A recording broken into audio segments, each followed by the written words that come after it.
देखो दुनिया में कहीं ना कहीं एक जगह सबका भटकाव अटकाव रहता ही है। ठाकुर रामकृष्ण परमहंस के पास जब कोई शारदा माँ अच्छा सा भोजन प्रसाद थाली लेके आती ना, तो वो तत्व चिंतन करते थे। बड़े बड़े कलकत्ते के लोग बैठे रहते थे, आत्मा की बात चलती थी। और जैसे ही थाली लेके शारदा माँ आती, ओगो माँ किया छे लुचिया छे नकी पायस बानिए छो।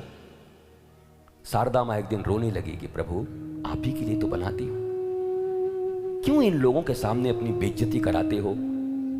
पहले तो आत्मा की बात करते हो और जैसे ही थाली लेके आती हूं लड्डू मिठाई पूरी कचौरी बोलने लगते हो। अरे आप ही के लिए आया है, 2 मिनट शांत तो रहो।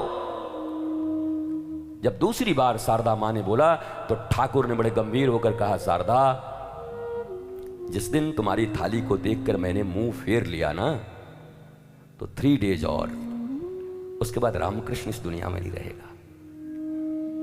एक जगह पर मैंने खूंटी बना रखी है खाने पर। यह शरीर टिकता ही तब है जब कोई न कोई एक बंसी बनी रहे। अगर मुक्त हो गए, पूर्ण सात्विक हो गए, तो शरीर टिकेगा ही नहीं, मुक्त हो जाएगा। पंच रचित या अधम शरीरा। और ठीक ऐसे ही हुआ। कुछ ही वर्ष के बाद शारदा मां बढ़िया थाली लेके आई। ठाकुर ने ऐसे एक बार देखा और फिर ऐसे किया और मां के हाथ से थाली गिर पड़ी। शिष्यों को विश्वास नहीं था, अरे सब बातों का बात होता है, क्या होगा। ठीक तीसरे दिन ठाकुर जी प्रयाण कर गए, रामकृष्ण परमहंस। तीसरे दिन तो ये खूंटी कहीं कहीं होती है, महापुरुषों में भी होता है। कोई गावेगा, कोई नाचेगा, कोई चिल्लाएगा। भारत के बड़े बड़े संतों को आपने देखा है, ऋषियों को गाली दे देते। किसी को बोला संतों के गाली देते, बोला हाँ गाली दे देते। पर अब गाली तो कृष्ण को भी लोग देते थे ब्रज में, पर उस गाली में कितना प्रेम था, कितना मंगल छिपा हुआ था। पूतना भी कृष्ण के पास आई थी तो ऊपर जहर लगा के आई थी, भीतर दूध था। हम तो पूतना से भी खतरनाक लोग हैं, ऊपर मलाई है नीचे जहर है। बताओ, इसीलिए पूतना को भगवान ने अपनी मां की गति दे दी। यशोदा को नहीं दिया, देवकी को नहीं दिया, कौशल्या को नहीं दिया, पहले पूतना को वैकुंठ भेज दिया। बोला क्यों? बोला मैंने दूध पिया इसका। अरे बोला ये तो तुमको मारने आई थी। तो कृष्ण ने यही बात कहा कि ये भी हमारी मां है, देखो जो है सो खुल्लम खुल्ला है, आई है तो जहर ही ऊपर लगाया है, भीतर तो दूध निकला। पर इस दुनिया में तो लोग ऊपर दूध रखते हैं, अंदर जहर मिला के रखते हैं, पता नहीं कितनों को मार देते हैं। इसलिए इसको मैं अपना धाम दूंगा। भगवान भी उसको धाम दे गए, मां बना लिया पूतना को। पूतना मेरी mummy, my loving mummy, my dear mummy. तो भगवान का एक ही शर्त है, गुरु का भी एक ही शर्त है तुम्हारे साथ, जैसे हो वैसे आ जाओ, डेंट पेंट मत करो, कुछ रेंट भी मत करो। No dent, no paint, no cent, no rent, उधार पे लेके कुछ आने के, जैसे हो आ जाओ। पाहिमाम पाहिमाम पाहिमाम, मैं जैसा हूं आ गया। आप देखो, जब देश दुनिया में घूमते ही रहते, बड़े बड़े लोग आते हैं, आके बैठते हैं तो प्रथम 10 मिनट तो हमारा ही खा जाते हैं। वहाँ पर ऐसे है, वहाँ पर ऐसे, हमारा बेटा वहाँ पर है, इतनी बड़ी फैक्ट्री है, वहाँ पर ये चल रहा है, वहाँ पर ऐसे थे, 5 साल हम ये थे, वहाँ पर ये थे। 10 मिनट हम उसके बाद महाराज जी शांति नहीं है जीवन में। हम कि ला तो डंडा रे, ये मेरा 10 मिनट खाया है।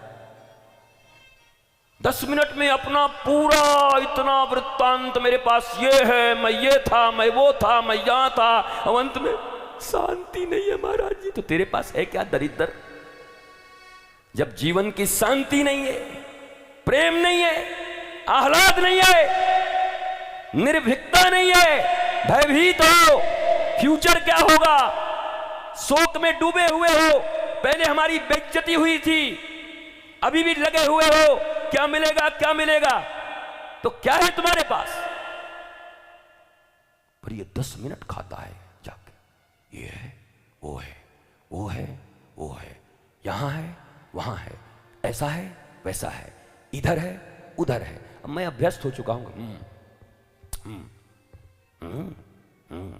अच्छा।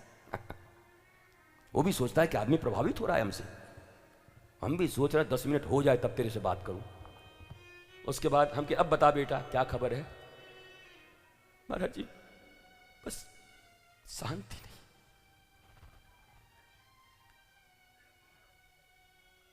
अब हम तो मान लो संत हैं, बदमाश उदमाश रहते तो घेरवाते पहले 5 आदमी से, बोले मारो तो इसको पहले। 10 मिनट बर्बाद किया मेरा ये। अरे पहले ही आ जाते, पाहिमाम पाहिमाम पाहिमाम। सारी भौतिक चीजें आती जाती रहते हैं गुरुदेव, पर चित्त में बड़ी अशांति है, मन प्रसन्न नहीं है, हृदय में आह्लाद नहीं है। हे नाथ आप ही मार्ग बताओ। तो जैसे हो वैसे तो आ जाओ, इतना डेंटिंग पेंटिंग करके आने की क्या जरूरत है? और किसके सामने कर रहे हो? एक्सरे मशीन है ये, जिसने अपने गुरु की कृपा से आत्मविद्या इतनी सी भी पाली होगी, जिसने अपने गुरु की सेवा कर करके गुरु से ज्ञान आहरण कर लिया होगा, जिसने कहीं ना कहीं इतना सा भी सेल्फ रियलाइजेशन थोड़ा सा भी कर लिया होगा, वो मशीन है, वहां छुपता नहीं कुछ। तो कई को छुपाना, सीधा ही आ जाओ। कई लोगों का प्रश्न दूसरे के लिए, महाराज जी ऐसा अगर स्थिति हो जाए तो क्या करना चाहिए? किसके लिए पूछ रहे हो? वो हमारा एक दोस्त है, उसी का प्रश्न है वो। लेकिन प्रश्न ऐसा है कि दोस्त पे लेके पूछ रहा है वो, खुद इतना भी अपने गुरु को बताने को राजी नहीं कि मैं ही फंस चुका हूं, मुझे बचा लो। तो मैंने कहा अपने दोस्त को भेज देना, मैं उसको बचा दूंगा। हमको बता देते वो नहीं आना चाहता है, तो जो आना ही नहीं चाहता उसको हम क्यों बचाएं? कितना कितना कपट है जीवन में।